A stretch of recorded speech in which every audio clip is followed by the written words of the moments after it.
बीडमध्ये शिवशाही बसला लागलेली आग ही फक्त एक अपघाताची घटना नाही, तर आपल्या सार्वजनिक वाहतूक व्यवस्थेतील गंभीर उणीवाचं स्पष्ट उदाहरण आहे. 2 मे रोजी सायंकाळी 7:30च्या दरम्यान बस क्रमांक MH06 BW0886 या उमा चौकात पेट्रोल पंपासमोर धावत्या बसला आग लागते.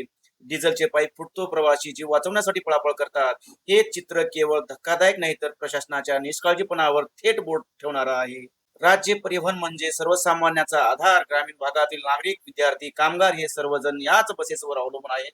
पण जर या बसेस तांत्रिकदृष्ट्या सुरक्षित नसतील, त्याची वेळोवेळी तपासणी होत नसेल, तर हा प्रवास सोयीचा नसून धोकादायक ठरतो. उदगीर आगारातील अनेक बसेस जीर्ण अवस्थेत असल्याच्या तक्रारी नवीन नाहीत, पण ज्याकडे सातत्याने दुर्लक्ष होत असल्याचं या घटनेमुळे पुन्हा स्पष्ट झालं. या घटनेत कोणतीही जीवितहानी झाली नाही, कारण चालकाने वेळेवर बस थांबवली आणि प्रवाशांनी सतर्कता दाखवली. पण प्रत्येक वेळी नशीब साथ देईलच असं नाही. विशेष म्हणजे पेट्रोल पंपासमोर ही आग लागली आणि सुरुवातीला पाणी टाकल्यामुळे आगीचा भडका वाढला. यामुळे परिस्थिती किती गंभीर होऊ शकली असती याची कल्पनाच पुरेशी आहे.